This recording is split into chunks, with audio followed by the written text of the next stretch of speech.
soprano franco-américano-néo-zélandaise, Diana Higby a chanté sur les scènes du monde entier, mais c'est au Mans qu'elle a choisi de vivre. Elle est l'ambassadrice de la ville depuis 2016. C'est tout près du théâtre des Quinconces qu'elle fonde le festival musical Le Mans, qu'elle dirige toujours. Diana Higby nous fait aimer l'art lyrique avec enthousiasme et sans chichi. Également au sommaire de ce numéro d'Artothèque, la création, il faut que ça reste un loisir, il faut que ça reste un plaisir, il faut que ça conserve une forme de légèreté. Un jour, j'ai envie de faire du jazz, un autre du classique. Ça dépend vraiment de mon humeur et de ce que j'ai envie de faire dans la journée. J'aime bien montrer les gens, pas tels qu'ils sont, mais tels qu'on les voit, pas tels qu'eux se voient. La création, c'est pouvoir donner des contours en fait à ce qui se passe dans ta tête.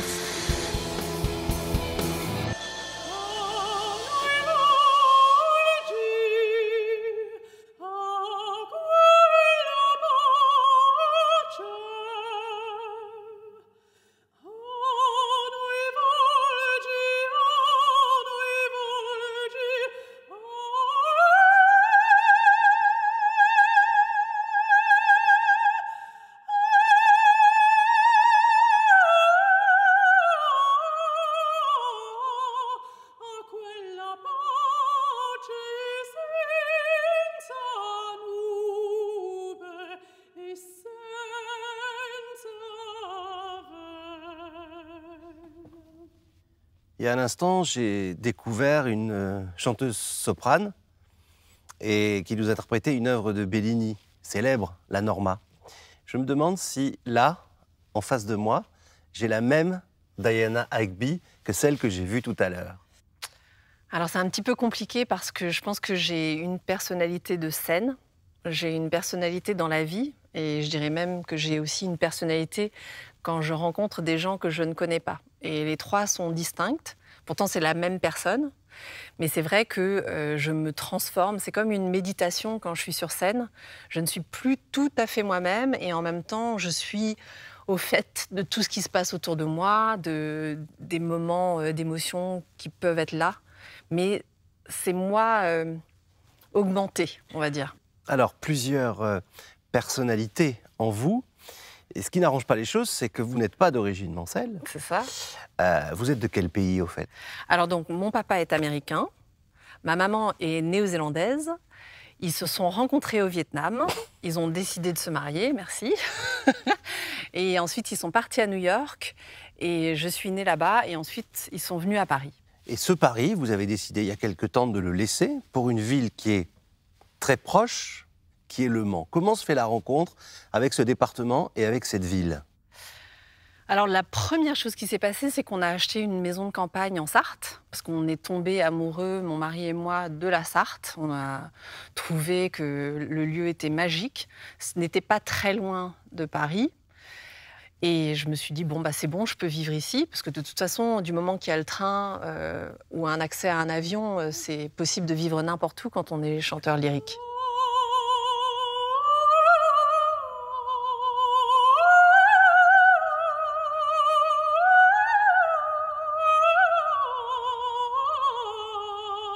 Donc ça fait 5 ans que je suis ici, mais avant ça, j'ai vécu dans plein de villes, Pékin, Vienne, Paris, Versailles, Marseille, etc., New York. Et c'est le seul endroit où j'ai eu envie de créer des racines. Et pourtant, l'apprentissage s'est fait plutôt aux États-Unis. Et je me demandais si les États-Unis ne vous manquaient pas. Non, pas du tout. En revanche, c'est vrai que les Français ont beaucoup de mal avec une personnalité comme la mienne, c'est-à-dire je suis et chanteuse et fondatrice d'un festival et metteur en scène et maintenant animatrice télé. Enfin, il y a plein de choses qui se passent et en même temps, j'ai pas envie de fermer les portes et de ne pas aller là où le destin m'emmène. Et Mozart dans tout ça, puisqu'on vous présente comme une interprète mozartienne. Alors Mozart, c'est une longue histoire avec ma famille déjà, parce que ma maman était pianiste de formation. Et Mozart était l'un de ses compositeurs de prédilection, donc j'ai entendu Mozart toute ma vie. Ensuite, j'ai une voix pure, à ce qu'on raconte en tout cas. Certaines personnes disent de velours. En tout cas, une chose est sûre, c'est que quand je mets ma voix sur les partitions de Mozart, ça coule de source. Qu'est-ce que ça vous fait, cette musique, intérieurement, de Mozart, plus qu'un autre compositeur? En fait, Mozart, c'est toujours inventif. Chaque mélodie est jouée une fois d'une certaine manière. Et après, quand c'est rejoué, il y a une autre harmonie. Il y a quelque chose qui rajoute. On est tout le temps interloqué, on ne sait pas où il va. On peut imaginer qu'on va chanter la suite de la chanson, et en fait, non, il nous emmène ailleurs. Et puis aussi, il y a un film qui s'appelle Amadeus de Miloš Forman. Et c'était tellement moderne, malgré les costumes 18e, je me suis dit, ah mais ça c'est un monde dans lequel j'ai envie de rentrer. Mozart comme une rockstar, c'est ainsi que vous vous voyez? Bah, moi j'aimerais bien être une rockstar, c'était ça le rêve, si je suis tout à fait franche. Aujourd'hui c'est Lady Gaga, à mon époque c'était plutôt Madonna. Et il y a plusieurs personnes qui me surnomment la Madonna du lyrique, et ça me va très bien. Le Grand Théâtre des Quinconces n'en finit pas de nous surprendre. Les artistes qui foulent le grand plateau savent-ils que sous leurs pieds, une autre scène existe? La chorégraphe Florence Loison révèle pour nous les dessous du théâtre du Mans.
C'est avec Chloé Bergerat que Diana Hypie crée le Festival Musica Le Mans en 2016. L'idée est de rendre accessible l'art lyrique au plus grand nombre. Le festival s'installe dans des espaces emblématiques de la ville, comme le parc du musée de Tessé, un somptueux décor en extérieur pour ce festival atypique mélangeant classique et modernité. La musique s'y invite aux heures tièdes des soirées de juillet.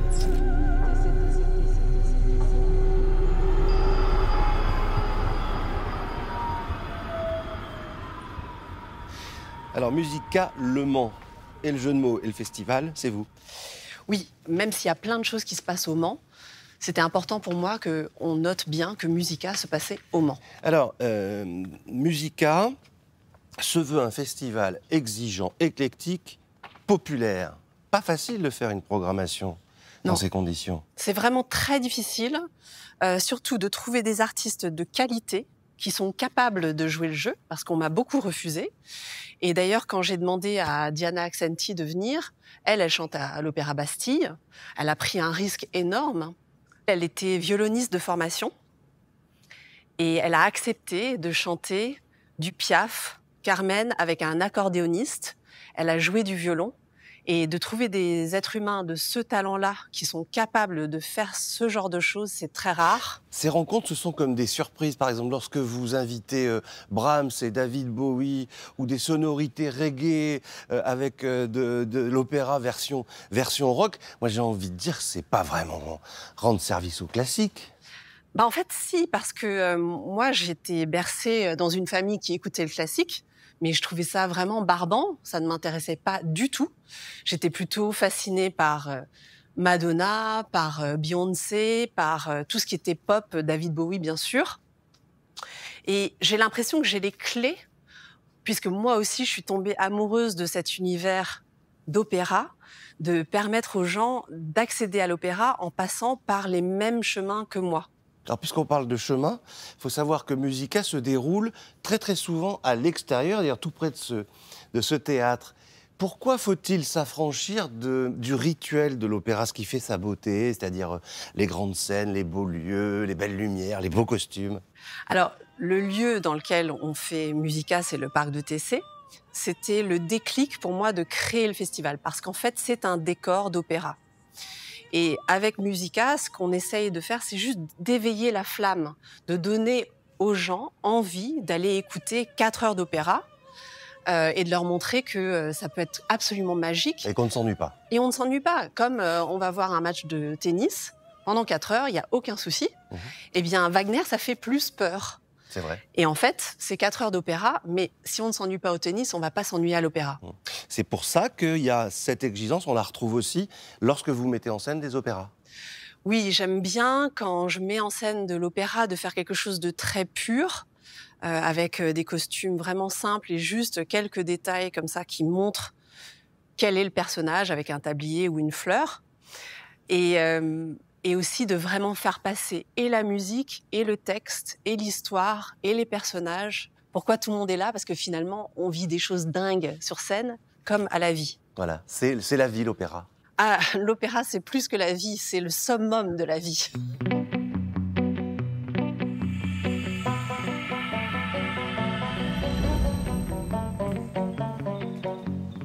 Le designer et scénographe Olivier Claus est un autodidacte convaincu et un travailleur acharné.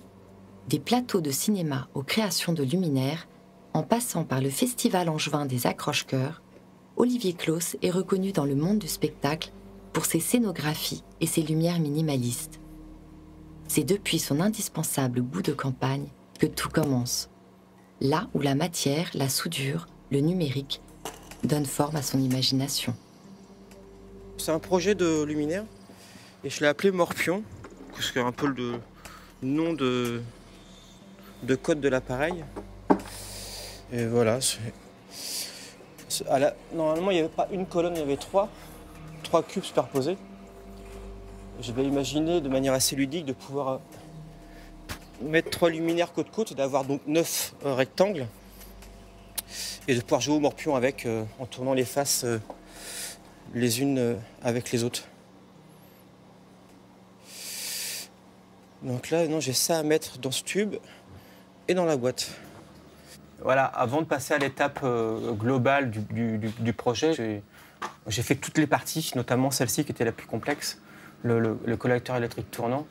Ça me permet de bien visualiser les choses en fait et d'être sur une lecture très réaliste du projet en fait, avant d'envoyer en production ces pièces-là. La création, il faut que ça reste un loisir, il faut que ça reste un plaisir, il faut que ça conserve une forme de légèreté qui est primordiale pour avoir à la fois un détachement et à la fois une empreinte assez concrète. Pour reprendre l'exemple du morpion, c'est un luminaire où on décide, l'utilisateur décide de sa lumière. Et je peux jouer avec, je peux transformer la lumière et décider de lui-même comment il va décliner cette source lumineuse suivant ses besoins en fait.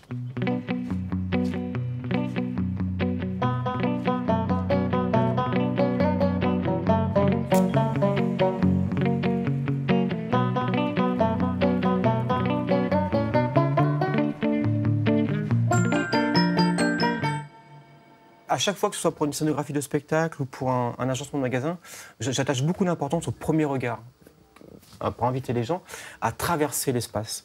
Et ça, c'est vraiment un point de départ hyper important dans chacun de mes projets. La lumière, ce qui a été intéressant à travers toutes les expériences que j'ai pu avoir, je pense que la plus marquante, c'était vraiment le cinéma, en fait, où on sculpte vraiment la lumière. Il y a une source principale et après on met plein de drapeaux, plein de mamas, plein de diffuseurs devant et on arrive à un petit filet de lumière qui vient toucher le comédien au plateau, qui m'a permis de vraiment comprendre la lumière dans ses températures, dans son sens, dans ses directions, dans ses volumes. Et après la traduire pour des maisons, pour des particuliers, pour des environnements où on doit lire, on doit manger, on doit parler, échanger, etc. J'arrive à ressentir la lumière à travers ses besoins. Donc après, je remonte le fil pour déterminer la source, la qualité de la lumière, si elle est directe, indirecte, si elle est chaude, froide, si elle est colorée ou pas en fait. Je ne me suis pas dit un jour je suis designer, je ne me suis pas dit un jour je suis scénographe, c'est plutôt le regard des autres par rapport à mon travail. Ça s'est fait naturellement à travers les années en fait. Le fait de vivre à la campagne, oui, ça nourrit forcément d'une certaine manière l'acte de réfléchir et de créer dans ces espaces-là.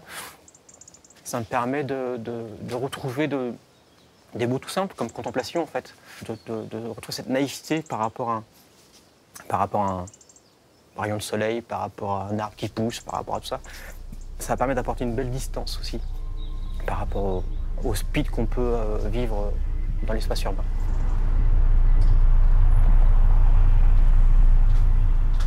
Alors nous voici dans les loges et il y a une vue absolument magnifique. Ouais, on s'y attend pas, c'est pas mal. Hein. Les loges, c'est un lieu particulier pour les artistes. Oui, bien sûr. À quoi elle ressemble votre loge pour un spectacle? Alors ma loge est très calme. Il y a un long moment de méditation.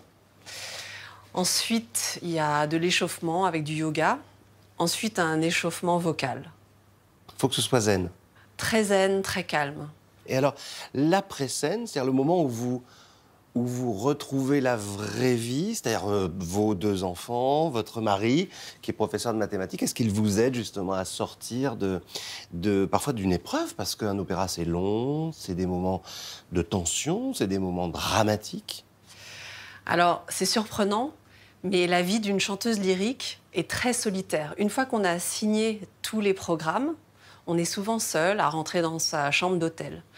Et la famille, aujourd'hui, pour moi, c'est primordial. C'est mon moteur. C'est la raison pour laquelle je vais sur scène. C'est grâce à eux que je suis ancrée dans quelque chose de très concret et que je peux vraiment donner tout ce que j'ai à donner sur la scène. Parlez des enfants. Est-ce que vous les bassinez avec le lyrique, avec la musique? Comment vous leur faites appréhender votre art? Alors, les enfants ont une sorte d'obligation de suivre leur maman, donc ils viennent à toutes mes générales. Ma fille est venue depuis l'âge de 3 ans parce qu'elle a une capacité d'écoute très importante. Et elle vient, et au début, voilà, ça l'ennuyait, c'était quelque chose qu'elle n'avait pas vraiment envie de faire.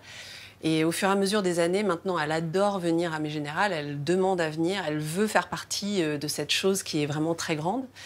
Et ce qui est intéressant, c'est de voir que les 2 enfants, peut-être parce que je donne quelque chose d'un peu apaisant par rapport à ma carrière, veulent faire des carrières similaires aux miennes. Eh bien, les enfants nous permettent de revenir sur l'apprentissage. L'art lyrique, le chant, ça s'apprend. Mais moi, je croyais tout d'abord que c'était un don. Alors oui, c'est un don, mais c'est un petit peu comme quelqu'un qui peut courir un marathon. Il a toutes les capacités physiques pour le faire.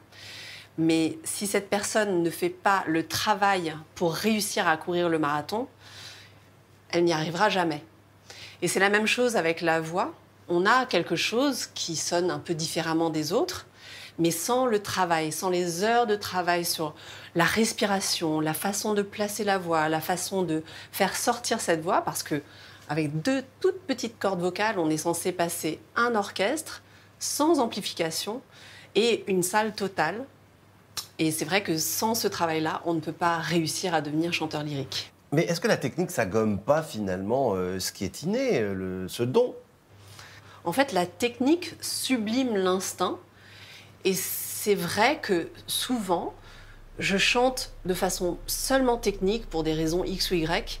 Et c'est dans ces moments-là où le public va me dire que c'était vraiment plein d'émotions.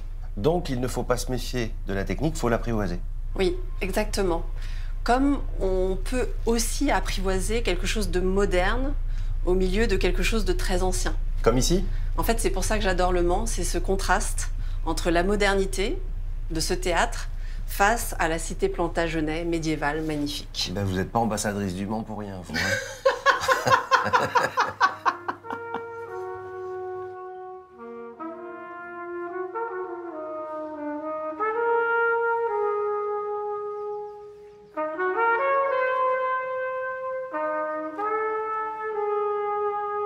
On la surnomme la voix de la trompette. Lucienne Renaudin-Vary reçoit une victoire de la musique classique en 2016. Originaire de Saint-Sébastien-sur-Loire, Elle a commencé sa formation au Conservatoire du Mans avant d'intégrer celui de Paris. Sa carrière de soliste décolle à l'âge de 11 ans. Concerts, festivals comme la Folle Journée, elle s'impose comme l'une des meilleures instrumentistes de sa génération.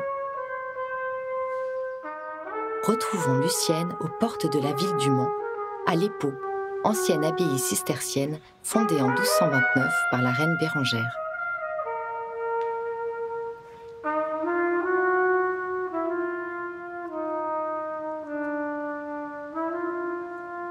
La trompette, ça a été assez naturel pour moi. J'ai découvert l'instrument en cours de solfège et tout de suite, j'ai adoré en jouer. Ça a été une drogue. J'en jouais toute la journée. J'ai toujours adoré écouter de la musique et jouer par-dessus des albums et trouver des mélodies. C'était très naturel et comme si je chantais finalement. J'ai fait classique et jazz dès le début et j'ai jamais pu choisir. C'est vraiment deux styles de musique qui me plaisent énormément et un jour j'ai envie de faire du jazz, un autre du classique. C'est vraiment... ça dépend vraiment de mon humeur et de ce que j'ai envie de faire dans la journée.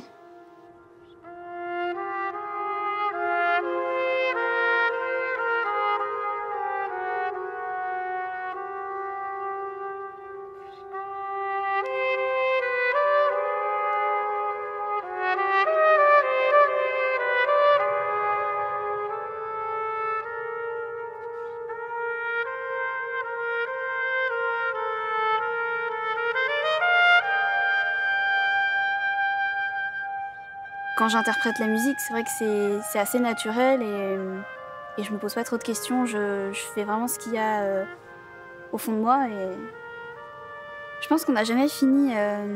Moi, j'aurais jamais fini en fait avec la musique et la trompette. Mais c'est ça qui est super, c'est que c'est un métier d'enfant. La musique, on apprend tout le temps, comme beaucoup de métiers d'art. Et je vais toujours continuer d'apprendre. Mes mentors, sans aucun doute, Chet Baker. J'écoute beaucoup de chanteurs. Beaucoup de big band aussi pour le jazz et beaucoup d'autres instruments que la trompette en fait. Ça m'apporte beaucoup d'écouter d'autres techniques d'instrumentistes. Je sais pas, rien qu'un coup d'archet ou un pids ou tout en fait tout peut servir donc je prends tout.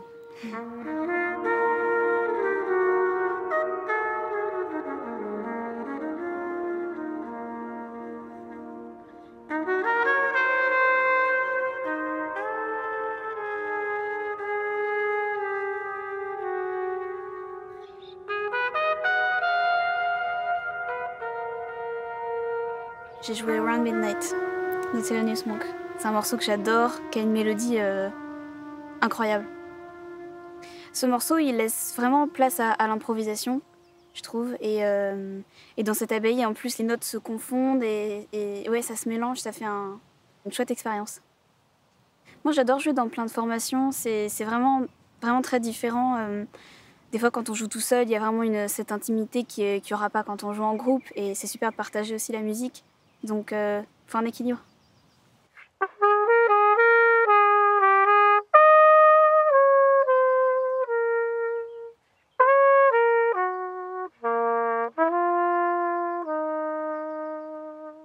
Ça, c'était Ballet and Soul. C'est une chanson d'amour.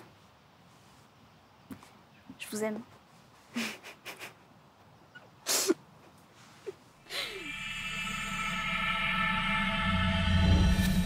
Outre l'abbaye, Lucienne a un autre lieu de prédilection au Mans, l'Institut technologique européen des métiers de la musique, situé près du campus universitaire.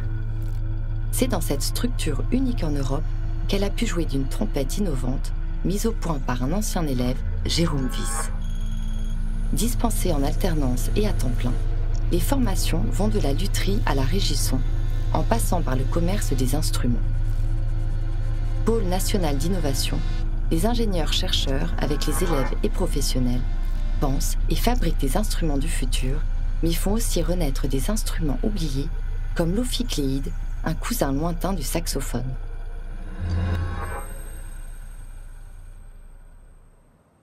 On est ici, Diana, dans une église, l'église de la Couture, au Mans, qui a été construite à peu près à la même époque que la cathédrale du Mans. Qu'est-ce que vous ressentez dans un endroit comme celui-ci ? La première chose, c'est qu'on ressent qu'on est dans un endroit qui est plus grand que soi. une partie de l'histoire. Et c'est une église que j'aime beaucoup parce qu'elle me rappelle l'église dans laquelle j'ai grandi à Paris, l'église américaine, où j'ai fait mes premiers pas en tant que chanteuse dans la chorale des petits-enfants, ensuite la chorale des adolescents et ensuite la chorale d'adultes, où j'ai pu y accéder à l'âge de 16 ans. J'étais très, très fière. La voix dans un endroit comme celui-ci, est-ce que c'est un écrin pour un artiste lyrique? Oui, c'est un écrin parce que tout est là pour nous donner l'impression que la vie est belle, qu'il y a quelque chose qui vaut d'être vécu. On a des peintures sur les murs, on a des peintures accrochées aux murs, on a les vitraux qui racontent des histoires. Et on a vraiment l'impression que tout se passe ici et tout est possible ici. À vous entendre, vous aimez l'histoire. Or, Le Mans, ça se prête finalement, ça se lit comme un livre d'histoire, cette ville. Bien sûr, puisque c'est ici que la famille Plantagenet s'est vraiment installée. Il y a eu beaucoup d'alliances entre les Anglais et les Français. Et ce que je trouve assez dingue, c'est de pouvoir, un peu comme quand on va voir la tombe de Jim Morrison, on arrive sur des tombeaux d'êtres humains qui ont vraiment existé et qui ont fait de la France ce qu'elle est aujourd'hui. Et aussi, ce que j'adore dans les cathédrales, c'est ce côté pérenne. Elle était là avant qu'on soit là, elle sera encore là quand on ne sera plus là. On a l'impression aussi que cet endroit, c'est l'endroit idéal pour écouter, par exemple, le Requiem de Mozart. Est-ce également idéal pour interpréter le Requiem de Mozart? Alors, le Requiem de Mozart prend toute son ampleur dans un endroit comme celui-ci parce que Mozart a composé son œuvre pour qu'elle soit jouée dans une cathédrale ou dans une église. Et les cathédrales, justement, grâce à cette hauteur sous plafond, font que la voix et l'orchestre passent particulièrement bien. Et Mozart a une façon d'écrire les vocalises. Je ne sais pas si vous voulez que je vous montre la différence, par exemple, entre Mozart et Rossini. Par exemple, oui. Donc en fait, Rossini va faire quelque chose de beaucoup plus saccadé dans ce qu'il fait dans les vocalises. Il va faire un truc comme...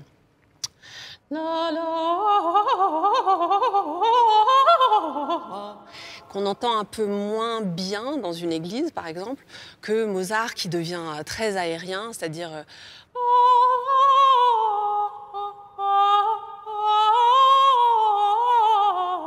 par exemple. Et ça, c'est vraiment l'ampleur de Mozart, ou même quand il fait quelque chose...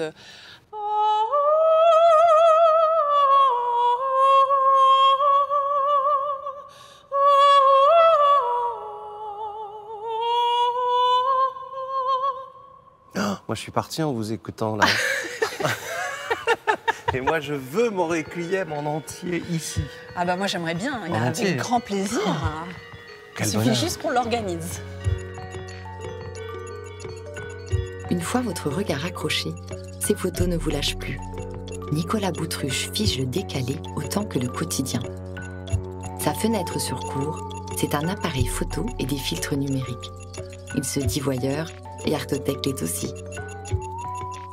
J'adore regarder par la fenêtre quand, dans les appartements des gens.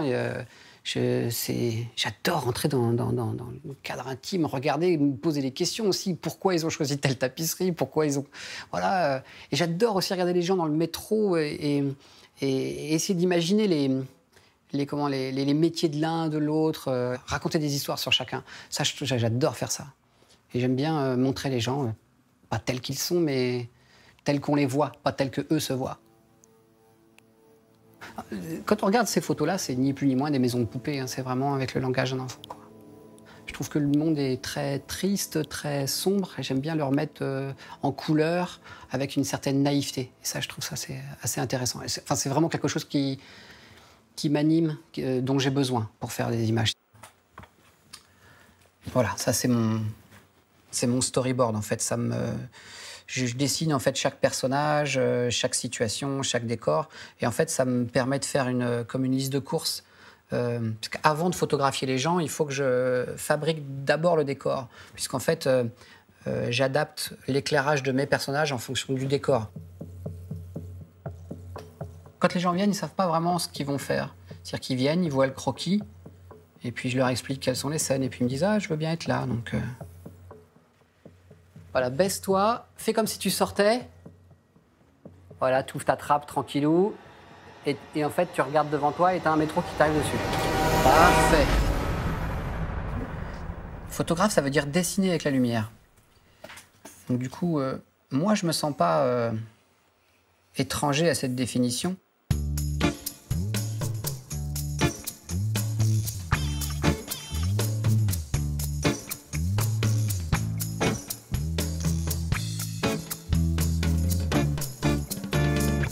Ce qui est bien, c'est que quand quelqu'un regarde le Grand Hôtel et que je suis là, moi, je vais lui expliquer ce que moi, j'ai voulu y mettre. Mais j'aime beaucoup aussi écouter ce que eux, ils voient. C'est-à-dire que dedans, il y a effectivement énormément de références cinématographiques. Il y a Delicatessen, il y a Pulp Fiction, il y a Fight Club, No Country for Old Men, il y a Shining, évidemment. Il y a énormément de choses comme ça. Même des toutes petites références à la famille Le Quesnoy dans La vie est un long fleuve tranquille. Tout ça, ce sont des choses des films qui m'ont marqué. Le Grand Hôtel m'a pris 1 an et demi à fabriquer. La caravane, je me suis dit, je vais faire quelque chose de plus petit, ça va être beaucoup plus rapide. Sauf qu'en fait, j'ai recherché toutes les textures, les vraies textures de la caravane que j'avais quand j'étais petit, les coussins, le faux lino moche sur les murs, toutes ces choses-là, la vaisselle. Donc ça m'a pris 8 mois.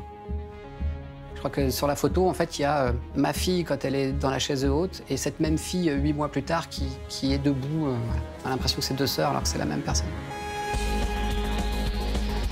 Placer la lumière au bon endroit, recréer des ambiances chaleureuses ou pas, c'est vraiment quelque chose qui est important pour la narration, mais aussi techniquement. Si vous regardez une photo que j'ai fabriquée, tout de suite vous allez voir que c'est monté de toutes pièces, que c'est pas possible en un seul clic. Mais par contre, j'essaye que tout soit cohérent. C'est-à-dire que les couleurs, les réflexions sur les visages, la lumière, les ombres soient vraiment cohérentes. Et de voir les gens qui regardent les photos, qui se marrent, ça nourrit énormément. Ça fait un bien monstre.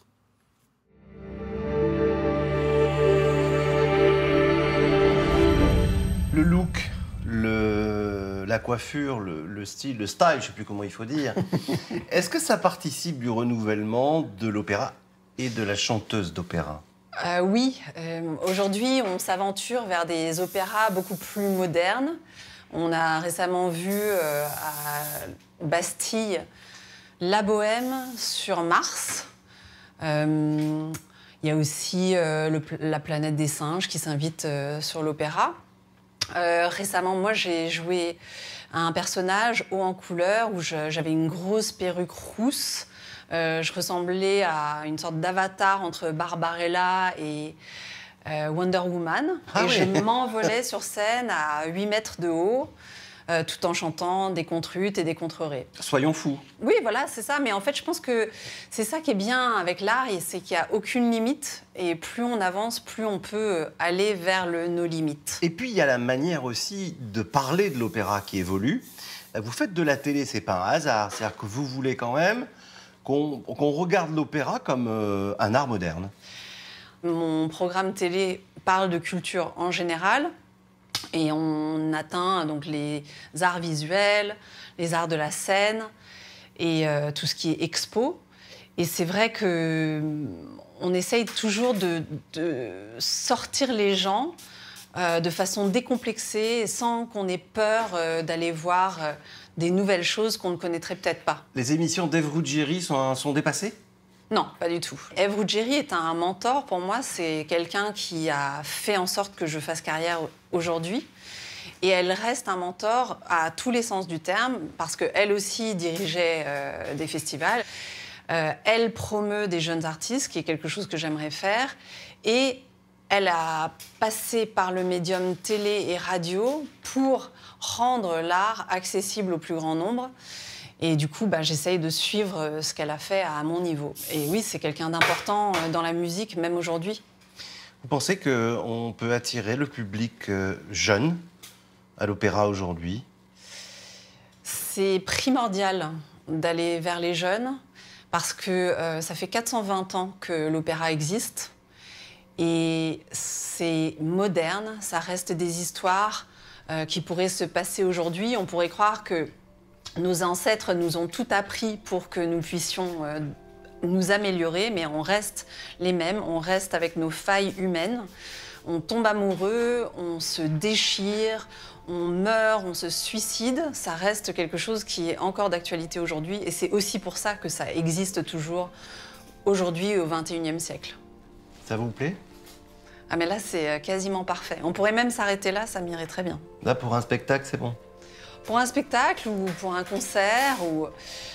Après, pour la vie de tous les jours, j'aimerais bien avoir le courage de faire ça tous les jours. Mais c'est vrai que, comme la plupart des artistes, j'aime bien qu'on me remarque sur scène, mais dans la vraie vie, j'aime bien qu'on me laisse tranquille. Geoffrey, moi, j'ai fait le bon choix. Dark Vador ou Daft Punk? Moi, je trouve que Daft Punk, ça vous va très bien. Alors, on le garde.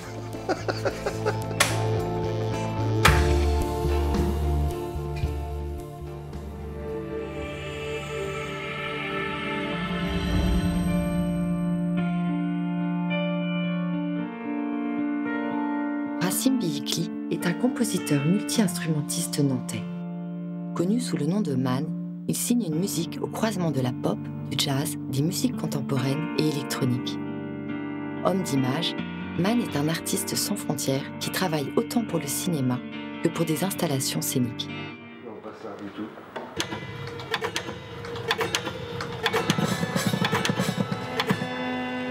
Pour composer, il fabrique des instruments hybrides et invente de nouvelles matières sonores.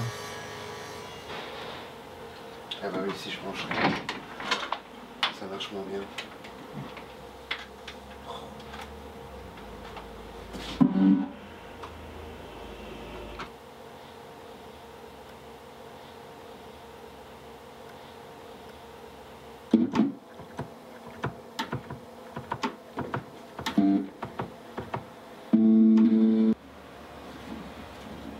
Non mais tu vois, je fais suivre les ports, je me retrouve avec l'ordinateur de ma fille, l'ordinateur de Carlos, mon port série pour Trampo.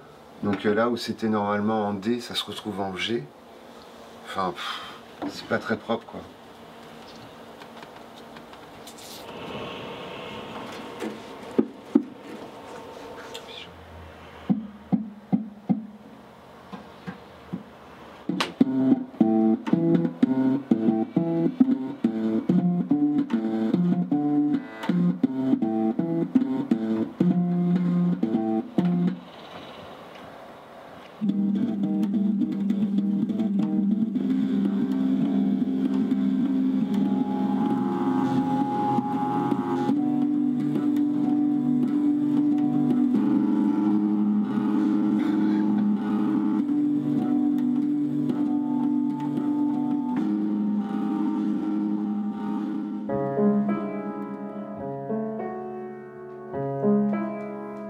Originaire du Mans, Clélia Vega a grandi au son et au rythme punk rock des Nuclear Device, dont son père était guitariste.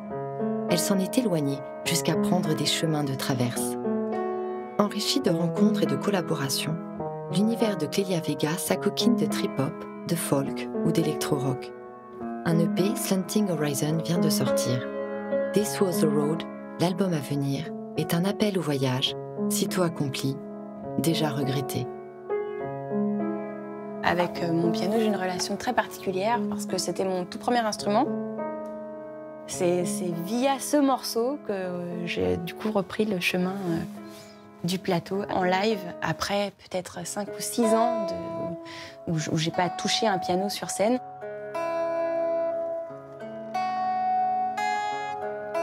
Night after night, I would stay awake and walk for miles all along the bay, and then I dive in the lake.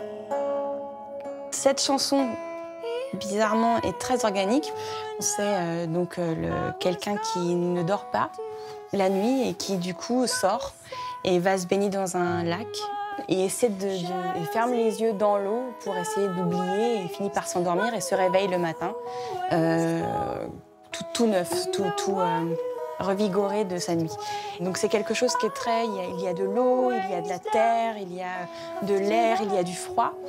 Et bizarrement, je trouve que le contrepoint avec la guitare électrique lui donne un côté très la soulève un peu en fait. My days were done, what a wild journey. My life was gone, I would dance away. My life all...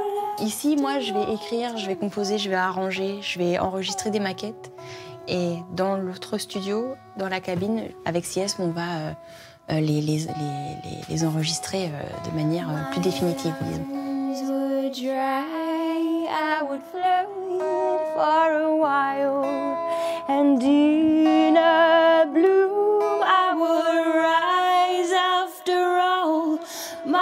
La création, c'est pouvoir donner des contours en fait à ce qui se passe dans ta tête. C'est son rapport au monde en fait qu'on essaie de décrire, de partager en fait. Je crois que le passage où on essaie de lui donner une forme à ce qui se passe, qui est complètement immatériel, c'est ce moment où on le façonne. Alors ça peut être de la musique, ça peut être des traits de peinture, ça peut être des mots, ça peut être complètement autre chose, ça peut être un mouvement de corps, ça peut être vraiment c'est cette transformation pour moi de ce qui nous fait vibrer dans notre vie quoi, dans notre vie de tous les jours. On est à une époque où la musique, elle a un format qui est très particulier, puisqu'elle a un format qui est complètement dématérialisé, parce qu'on ne vend plus de disques, ou très peu, c'est vraiment quelque chose qui existe presque plus. Donc il faut pouvoir la faire voyager, et les clips, c'est une façon de faire voyager la musique.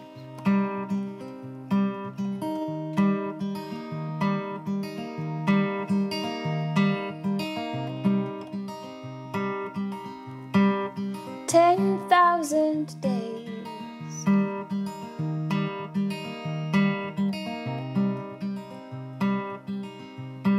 Somebody let me see how.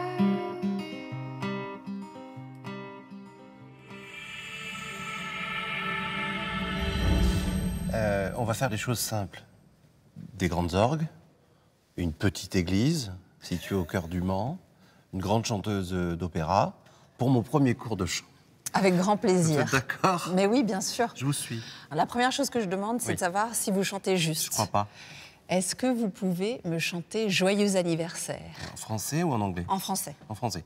Joyeux anniversaire, joyeux anniversaire, joyeux anniversaire, joyeux anniversaire. Oh bah bravo! Ça y est? Mais oui! Je Alors suis donc, un chanteur d'opéra. Bah surtout, vous chantez très juste. Ah merci.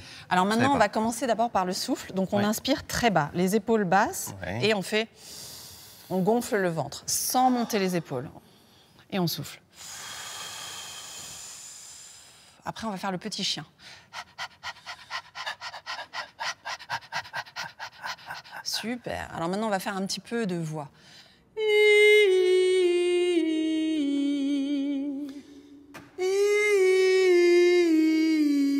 Alors c'est très bien, mais vous n'êtes pas soprano. Ah zut. On va profiter du lieu, d'accord, pour montrer votre belle voix de baryton, donc plutôt...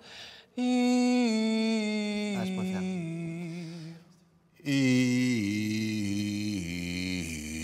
Très bien.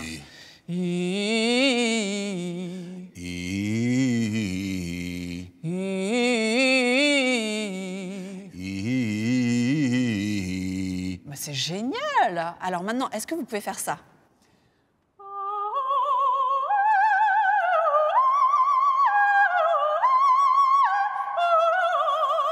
C'est trop technique pour moi. En revanche, j'ai reconnu. C'est Alors Star Wars. Mais oui, bravo. Waouh.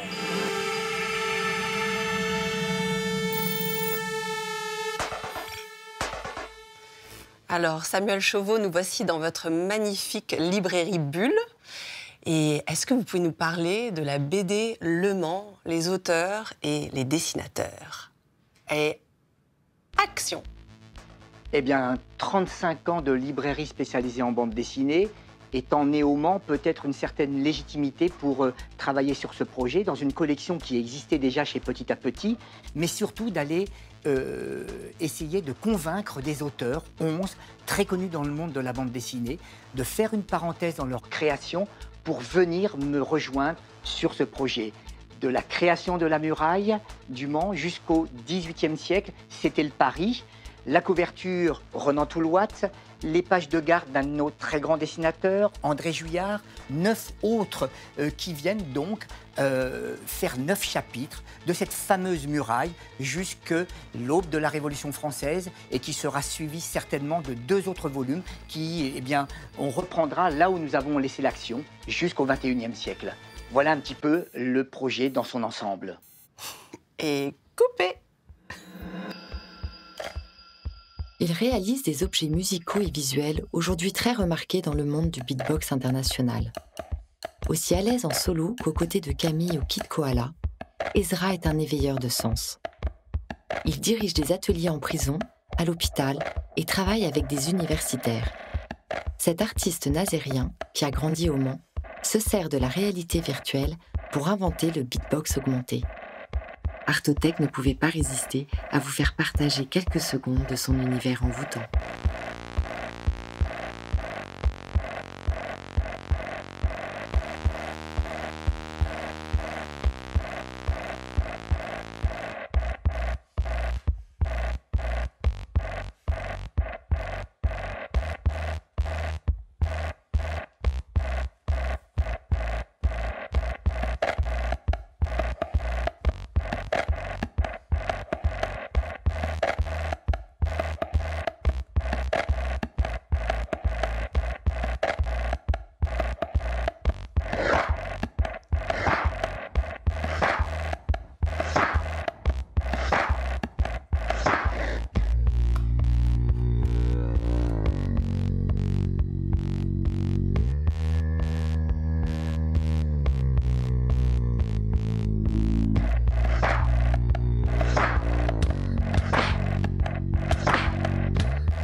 Down the California, the fall that I went around. Down in gold, and I call of a follow. Down in drop, down in grub, I call of fame. After what the upper phone follow. Down the drain of the fault, and I came to brain of the fault, and I came down to the fear of the phone follow. Down in drop.